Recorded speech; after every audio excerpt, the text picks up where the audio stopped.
Okay, hi, this is Gary. This is the Gift of Gabs show podcast, and I recorded an episode on Monday with Kate Deeds.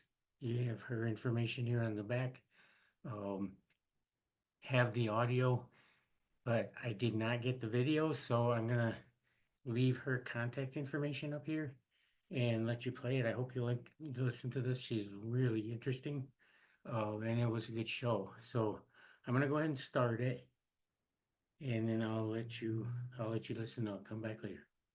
Um, so this is the Gift of Gab podcast. It's named after my girlfriend.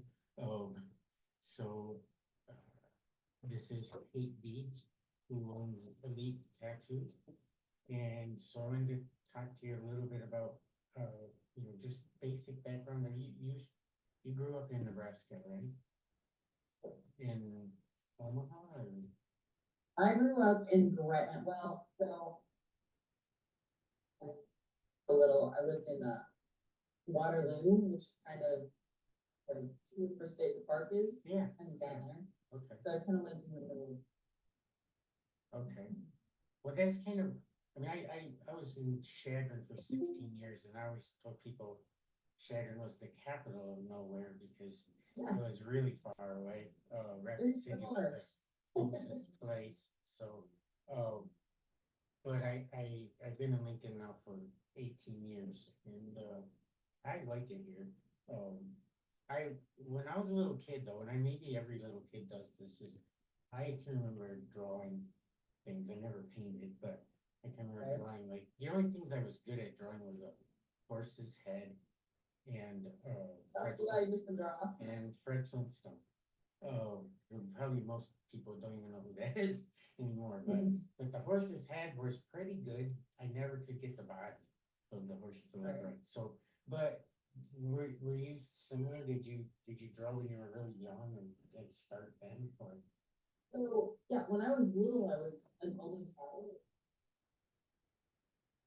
Um, that's pretty much all I ever did. yeah? From the time I was little. As soon as I got hold of So did you immediately sort of think that's something you wanted to do? doing. No, I mean just the drawing part of. No, so when I moved to Gretna,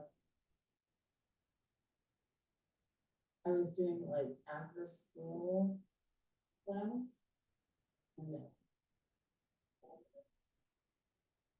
for that, she didn't want me to think that Oh, really? it was never really like something I did for fun for a long time. You see, you're the second artist that I've had on. I had a lady named Ashley Spitznagle who has a studio in Elkhorn, and she sort of had similar experience of people telling her, no, you can't make a living doing this, and she I was, mean, you can, but it's yeah, hard. yeah, and she was just determined to do it. And I first met her, oh my God, it was probably 15 years ago, maybe. And she had just graduated, I think, from Dome as an art major. And she came to some kind of a career fair or something that we had at the community college. And I remember talking to her, and she said, "Yeah, this is going to be my career, and I want to own my own studio." And Your options are pretty much art teacher, all your artwork, that's yeah, pretty amazing. That's what we all say. my ex-wife is an artist, and she was run into the same things. You can never sell it for what it's worth in terms of the amount of time it took you. My dad wasn't an artist, but my dad was this mechanical genius that could work on cars, and everybody would come over and wanted to work on their cars, but nobody wanted to pay him really, for the Right? for the time. Favorite beer. And my ex-wife was kind of a perfectionist, and she would spend way more time on something. And one of her good friends was an artist that was pretty successful in selling paintings, and she kept saying, you can't. It's not going to be perfect. You just got to get it to the point where if you feel like you're Yeah. done and let it but that's probably hard I to did. do. Yeah, I did, last fall, prior to tattoo artist has actually hurt. Mhm. And even then, you kind of have to, use that maybe are not necessarily artistic, Right. just get the money.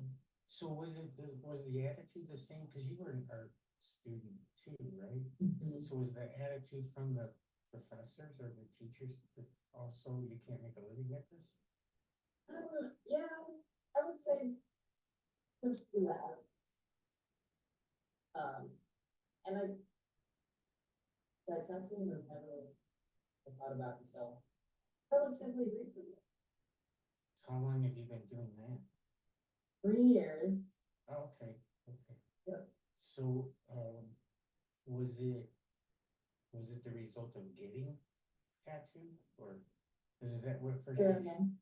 Was it because you had gotten a tattoo and thought, "Oh, maybe this is something I could do or? But my first one I gave you. Okay. So, no, I tattooed, I got tattooed long prior and never. It's kind of a rough and tumble industry. Even more so. Is it chilled down a little bit and it's a little more soft. Back in the day, you have to be really tough. Oh, a little doggy dog, but it's really becoming. So do you think that's what it is, that it's more accepted now that makes it softer? I mean, there are rules and regulations. And the old school tattoo art is to become a tattoo artist. You had to go through a lot of struggles, like thing in like a frat house kind of thing. You have to go through it for the bottom rung, and you have to do whatever they tell you. It's unrelated to artwork in any way. And go through your mentor wanted you to do, you would take sweep floors, you answer. Or do whatever they told you. And it's the regulations and awesome things like sexual harassment laws and whatnot. Come down a little bit. It was pretty rough. Yeah. I know and I'm old, I'm a lot older than you, so when I was growing up, the only people that had tattoos were guys coming back from the Navy or Right. a motorcycle, you know. That's gang, right. The something like motorcycle that. club. Yeah, yeah, and that was it. And so it honestly took me a while, so I was a college professor for 40 years and it took me a while to get used to it when girls started showing up in my class that had tattoos. Cause Right. it wasn't something I'd grown up with and now I see it as kind of normal, cause it's almost the other way around, that if somebody comes in my class and doesn't have one, it Right. almost seems out of place. For sure. And I still don't have one, and I don't Right. have any piercings or anything, but, I don't think I definitely would be less resistant to it now than I would have been, much younger. For sure. Uh, It doesn't have the same negative. Yeah. So do you think, and maybe you can't answer this question, I know I can't, but do you think employers look at them differently now? There are still some employers who frown on it. I who got, he has two naked ladies on his arm. For a while was kind of like, listen, either you wear long sleeves or you get covered up. You don't cover up on that one. But there's little officers, nurses, teachers, all of these people who are considered workers will have tattoos these days. So, yeah, I guess I could see, I have known people that have gone to workplaces where they said, cover them up, not necessarily like finish them, but where's Some military places, the last line, right, where you're Okay, doing all those, to okay. keep it covered. Okay, so when you're, again, I'm not, not an artist, but when you're doing a drawing or an oil painting or acrylic or something, and you make a mistake, you can fix that. Is it, does that make it hard to give tattoos? Can you, cause you can't fix that, can you? I mean, If you make a mistake, there are ways. Oh. And yeah, the first. yeah, that's what I was thinking of when I was trying to put these questions together was, I would be nervous about Incredibly nervous, putting- especially when you yeah, have so, friends. Hard on who, don't care. okay. Oh, I never, yeah, I never thought of that, that you did have some people that you could sort of practice on. Yep, yep, and in the beginning, if you're at a shop with. An apprenticeship rate, which is like, hey. The tattoo cheap, just because they're starting out. I always felt like the University of Nebraska, a lot of their entry-level undergrad classes are taught by grad students, grad assistants. And I always felt like they should get a discount on the tuition.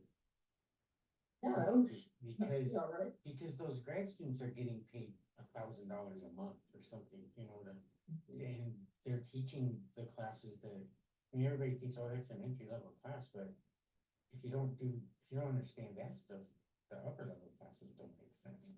And so Right. they're the ones that have maybe the most important job, and I had friends that teach that taught at UNL that would teach 2 classes a year or 3 classes a year, and the rest of their time was research.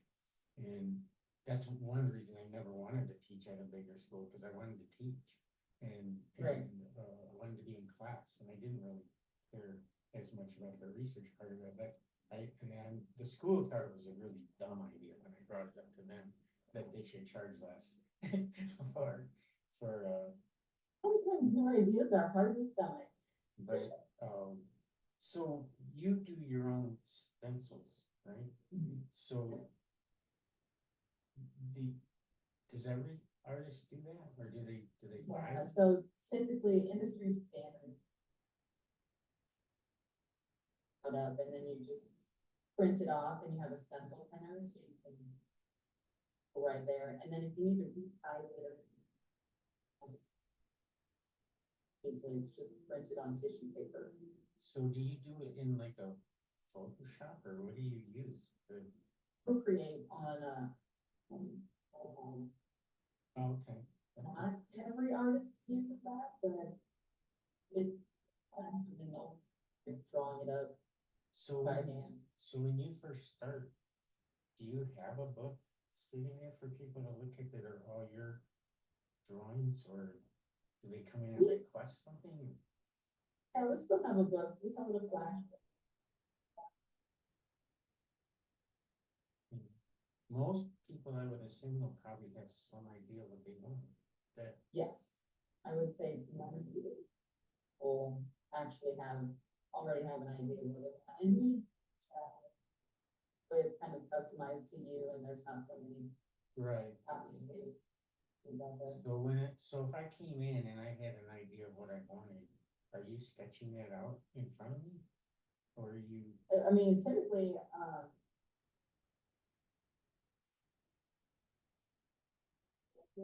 and I will draw it up usually the night before. And okay, send it over. so, so you would be able to like adjust, I feel like you're almost like a police sketch artist at that point, like trying to, like, adjust it on the fly to get it to what they want.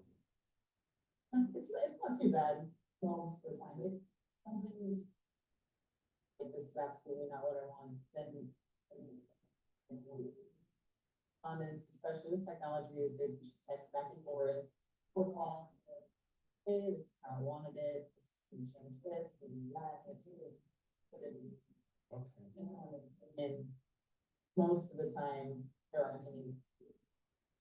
so when you put this stencil together, if I came in and I said, I want you to do, you know, my upper arm or something like that. Does the stencil like, is it like like one of those little tattoos that you buy? I mean, kinda. Like a thermal machine on like, Uh-huh. cut it out and we'll put it on your arm. It helps it stick to your skin and then peel it off and then Oh, you want its good size location, that's fine. We'll start tattooing. If it's not, put it off, either with alcohol or with some green soda. Reapply it. okay. That's, yeah, I'm not thinking of doing that, but I didn't know how that worked, cause I was there, obviously, when you were working on our friend of ours, Right. Lindsay, and, watching it. Back before you had these tablets, you have to draw the whole. Or just the artist knew what you wanted, and when you came in to get it, if it's not, you have to say, go through the whole process of drawing it by hand. Yeah, So it took a while. Kind of had to sacrifice what you wanted. Walls, because they already had that drawn up. right. Pick that one on. So when you do it in Procreate, is that what you said? Yeah. Is that with a pen? I mean, Yep. I've got my little tablet right here. Try this, I Okay, guess. okay, cause I have students that, use those to take notes in class. that would- And That's one way to do it. yeah, and some of them will type it out, but I've seen them Right. using the stencil ones too. I've tried it a little bit, I didn't, you know, cause they've made programs now where I can stand in class with an iPad and write on the iPad and it goes on a projector or something like that, you know, so. Right. But that's the only experience that I have, so, I didn't show you this question ahead of time, but, if you were in a museum and you saw like a Monet or a Van Gogh or, you know, some of those artists, they sort of have a style that you could Mhm. recognize and you'd say, oh, that's a Monet. Is that true with tattoo artists? I would say yes, especially other type. Definitely can get their own style, not everybody. I think when you stylize your artwork, everyone wants their art to look like that. But for some people, that's what they do, and it's pretty amazing. Yeah, I would think that it might add a little prestige or something that Yeah, you could find that person to do it. right. And then people will seek that specific artist out. Yeah. Yeah. So I guess you can't sign your name at the bottom. I mean, you can, but. Yeah, wonderful.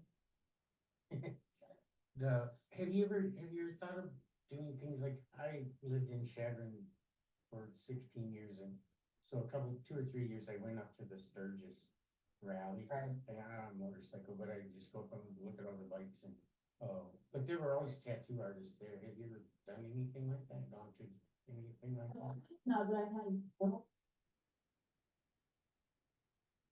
things like, we also have, conventions and things, so we travel around to different states and Right. whatnot, so.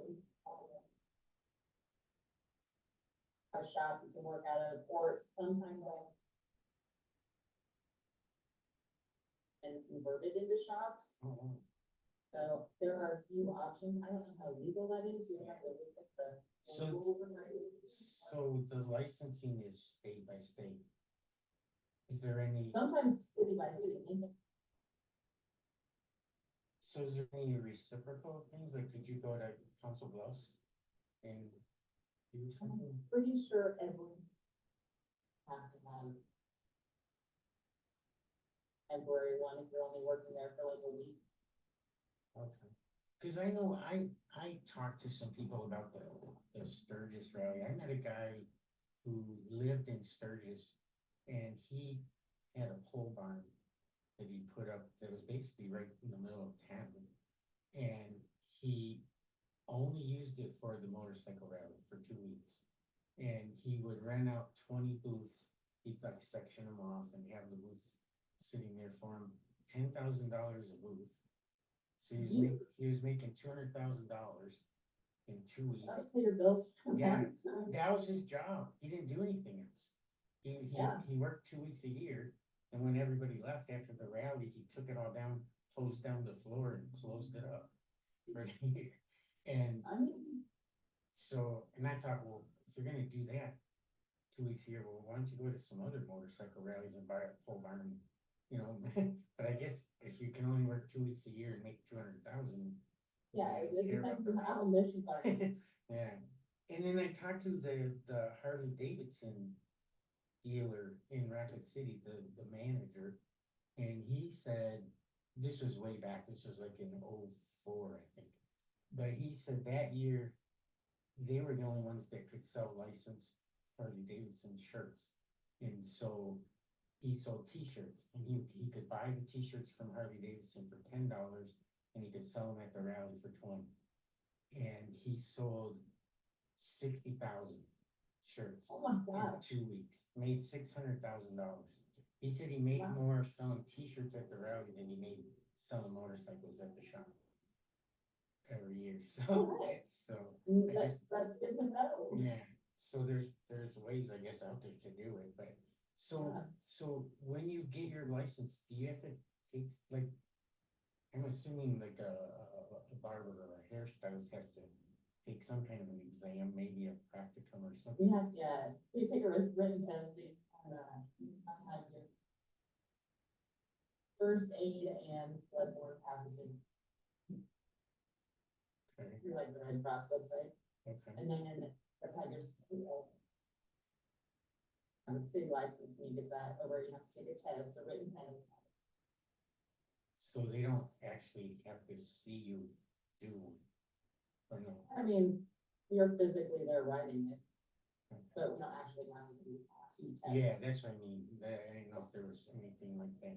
So I'm assuming the Lincoln license is just a revenue generator for the, Yes, 'cause typically, that's how yeah. that works. Are the licenses annual, or they, So I think they last for 3 years. okay, okay. Do you have to do like if you're a CPA, you have to do a continuing ed? Do you have to do any of Yeah. that? Well, I mean, you have to retake your, bloodborne pathogen. 2 years. So what are those? What do those involve? Just going online to the, I do mine on, the Red Cross web. Safety video for work, and they just go through different scenarios. Situation. I mean, they come over. I'm not, you're at the tattoo shop, but it's like if something breaks. Have a needle poke, things like that. Yeah, Or, yeah, they used to make us watch those at the college, but they were like, I forget the name, I think it was called Run, Hide, Fight or something, like for That sounds very similar, if yeah. a shooter comes on campus or something like that. Yeah. We did have one time at Southeast when I was there, they came over the intercom and said, there's someone on campus with a gun, take everybody outside. And I thought, well, that's stupid, let's go line up and make it easier for them to pick us up. But it turned out it was a police officer that was taking a class and had their gun on them. I don't know if they have to keep it on them or not, but I thought that was a weird way to respond to it, was everybody go outside. And, Yeah, that sounds like. cause that wasn't in the video, that wasn't part of it. Right, And, more like shelter in place kind of thing. Yeah. Yeah, so you have another artist in your shop. Do you feel like that it's kind of a community, like there's a good, like, support group or whatever that the people? I would say generally speaking, we have a great dynamic at my shop. Everyone gets along. Well. I don't necessarily say that's a personal thing. I think between different tattoo shops, competition and maybe some animosity, so Hmm. especially when you get tattoos from other shops that somebody didn't like and then over here, and it just, not all artists are supportive of one another. There are some out there, there are also some that are not so much. So how competitive is it? There's a lot of shops in here. There's a lot of shops. And I mean, for the most part, we don't. Our little shop groups, unless we need something like. When I say that the tattoo industry. Maybe nowadays, like, tattoo previous here. Hey, why did they leave the shop or whatever that is something so prevalent now that it used to be like, it used to be like, just don't talk to somebody else. Right. Is it, I mean, does everybody kind of start at a shop and then eventually decide to go on their own, or when they leave, do they just go work for another? I would say most people are gonna open your own shops, kind of a pain in the butt. And I think the older you get, so you're like, and some people fail. There are a lot of tattoo shops that if you're not established in your community and you're trying to go somewhere, that's hard. Cause I feel But like, yeah, yeah, I feel like it's kind of like, when you find somebody that does your hair the way you like, you wanna keep going back to them, and I would assume this is Right. even, maybe even stronger in your, Mhm. you know, cause that's, I mean, they mess up your hair, they'll grow back, you know. right, right. So that might be a little tougher too. Well, and when you find a good artist that you trust, nobody knows them, you know, that's hard. They're new and they don't know, you know. So have you ever had to talk somebody out of one? Like, not necessarily talking about getting one, but what they were getting. Yeah, those are not a great idea, Yeah, unless you want to do it, don't do it on your face. yeah. Is there Just, art? make sure that people are aware, if you don't have a lot of tattoo, getting a face tattoo or a hand tattoo. So would you have told Mike Tyson not to do that, or? Yeah, those are what we call life changer tattoos. Yeah. I have heard that before about, you know, people's names and stuff on there. One of my best friends has his kids' names on his shoulder.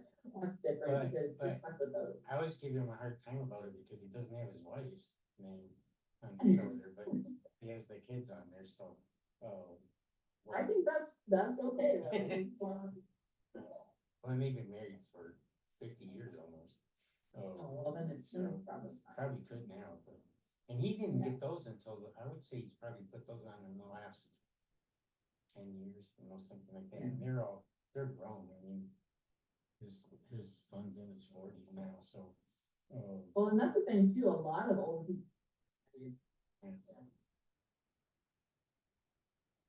90, it was like, Oh, wow. one of the things he wanted to do, our whole family came in with her. Tattoo, Yeah. check it off the bucket list. I picked up a guy, cause I drive once in a while on Lyft, and I picked up a guy one day that was 92 years old. And he met his wife when he was in the army. I think he said in World War II, the end of World War II. She was from Germany. And he said, we've been married for 67 years or something like that. And he said, I think it's gonna work. I think we'll make it till the end. Yeah, he was a cool guy. So you see that more though now, but was there a time when people my age were more resistant to it than, and now I they're would coming say, around? yeah, but you know, like you said, the root Yeah. was, you know, Yeah. either military or bike. Yeah, the only ones I ever saw were Navy guys with an anchor or a naked lady on their arm or something. Yeah, it was very sad with that. Um, My mom's like, dad's generation was kind of, yeah, easy into it. Definitely rare to see a lady with a tattoo. yeah. They were And then, definitely rebels. is it, do you legally have to be like 18 to get one? Or, Oh, we have to have parental consent. Do, and I'm pretty sure Nebraska's legal to 16. We oh, have to consent. We won't do anybody less than 16, yeah, and the parent has to be present. The vital documents to make sure your kid and all that good stuff. yeah. Probably makes more sense for old people to get them, cause they're already fat and everything's. Right, stretched right, out. exactly. So, Which is a good reason not to get a tattoo. yeah, yeah. So when that happens, does the parent usually come in with them or they? We require that the parent be present for the entire test. Oh, okay. They have to stay. Yeah, cause I know I take a lot of people to different shops in town and I did pick up a guy that, I don't remember his name, but he has a shop down on O Street around 17th or 18th Street, somewhere in there. Yes. And, I remember picking him up one time because it was during, I think, COVID or people were breaking into businesses. So he was staying there overnight because he didn't want people breaking into his shop or something. In fact, I think I maybe picked him up in the morning when he was going home or something, but, yeah, so is there, um, do you have like a favorite that you've done or Favorite tattoo? yeah, or a favorite customer maybe, cause I would assume I know Lindsay comes back, but, you know, are there, it seems like to me that it's almost addictive, that when they get one, they wanna get another. For sure, for sure. My favorite. And there's a few of them. I love all. Yeah. So when they come in and they're giving you that freedom, are they just saying, this is generally what I want, just? Just kind of make it, like to do with it and make it kind of fun for me to do. That seems like it would be more fun. Yeah. Cause you Is get, it, I mean, and respectfully, like.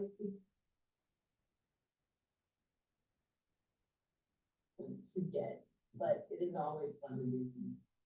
is it harder to do like multicolored? Yeah, I would say. Some people, So are they layered? If you start with black and then fill it in or? Yeah. I would typically start with the back shading first and outline first. So what percentage do you think has color in them? Maybe 20%, maybe less. Because it's more expensive or because it's just? Well, maybe that's some people's reason.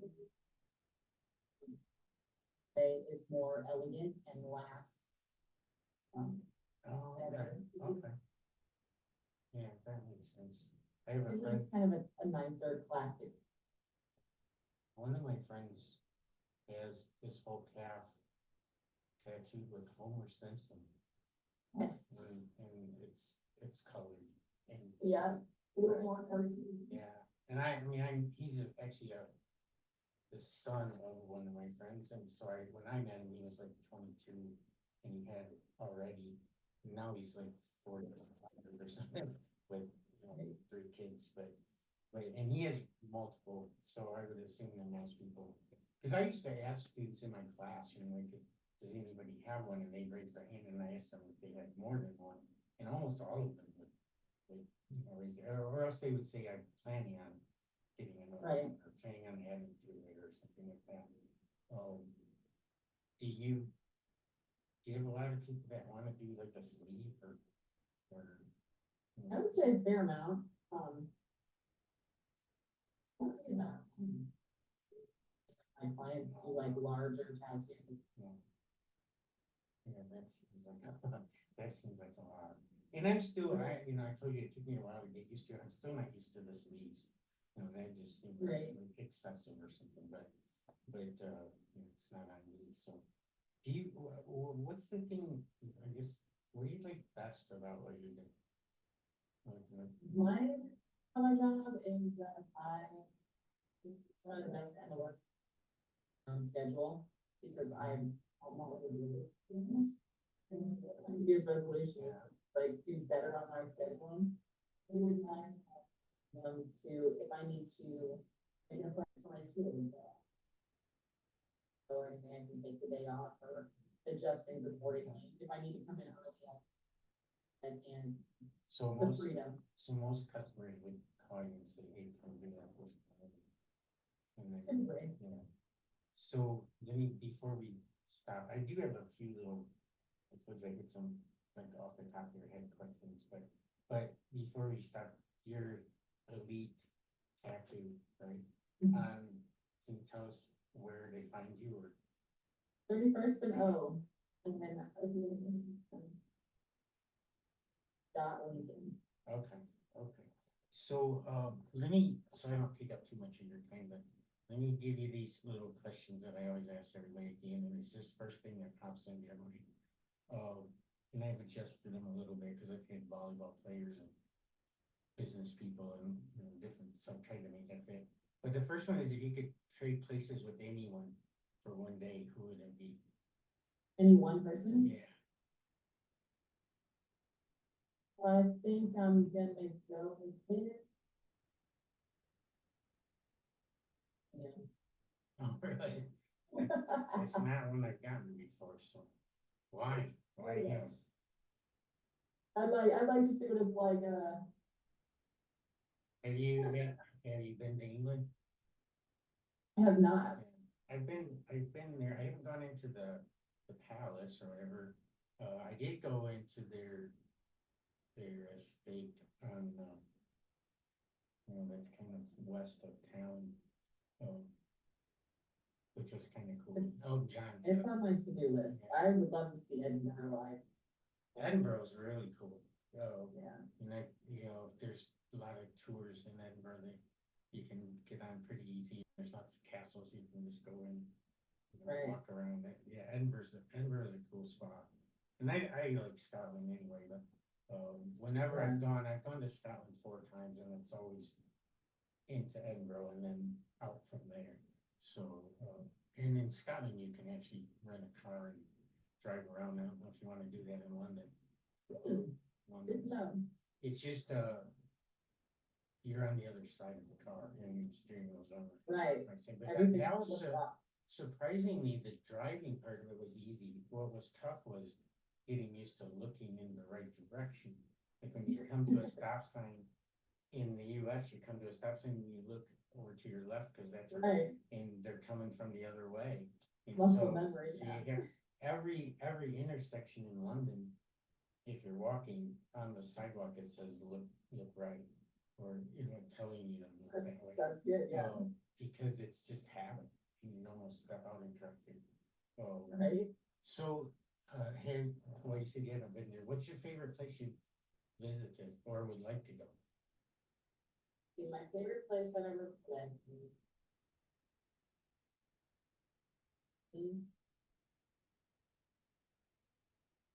I think I went through, Moab.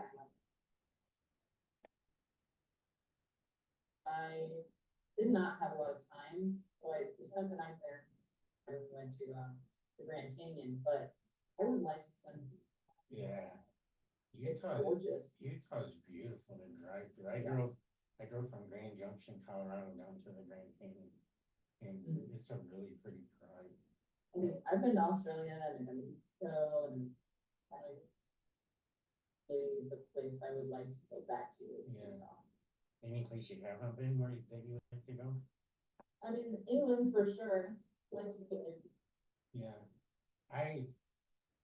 Well, and if you're in England, it's a 3-hour train ride down to Paris and there's Right, tons of art. yeah, always. Artists in Paris, but, I have never been a big museum person, but my ex-wife, when I would go with her, it was more fun because she knew the artist and their sort of history and stuff, Right.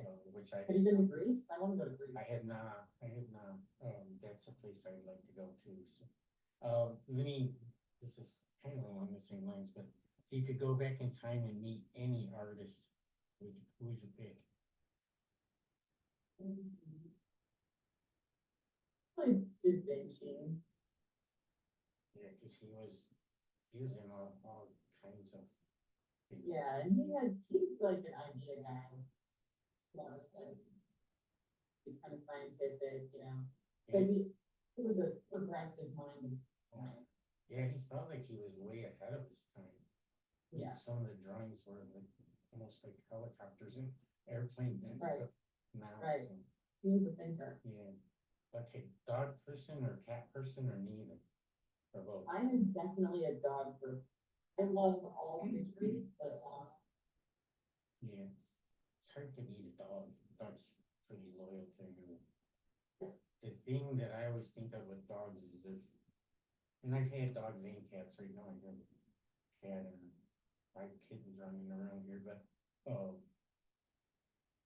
I feel like if a dog doesn't like a person, I don't trust that person. You know, 'cause yeah, for the most part, I've met some dogs.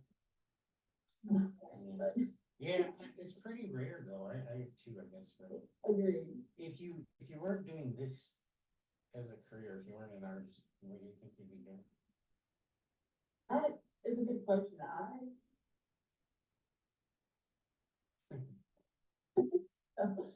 I enjoy tattooing. Like real estate also. I love business and I don't know, but I'm sure it'd be fun. I've had a lot of experiments, like driven forklift. Oh, I was a graphic designer, like Caterpillar and John Deere and I just, I don't know, I don't know what I would do.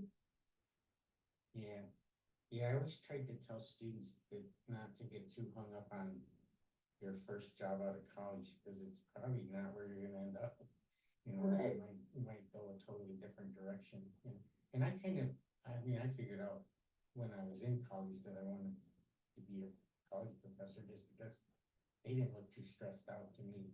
And it seemed like a pretty good job. They And should have did a job where they were. yeah, I feel like that is not universal. yeah,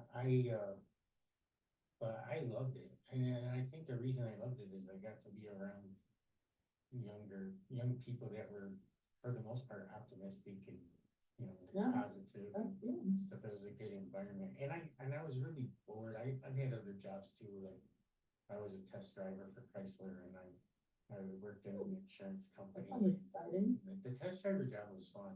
I mean, it was an easy job. And, I mean, I ran out of gas going 160 miles an hour one time, in a police car test, coasted 2.5 miles. So it was pretty. I mean, these tests are. Yeah. So yeah, I've had quite a few jobs like that too. So, I think everybody should do that. So I'm gonna let you go. I really appreciate this. I'll probably come back in and watch you work on Lindsay some more, but Yeah. I'm still on the fence if you're gonna work on me or not. So we'll see. But thank you for this. I appreciate it. Yeah, absolutely. Bye. Have a good one.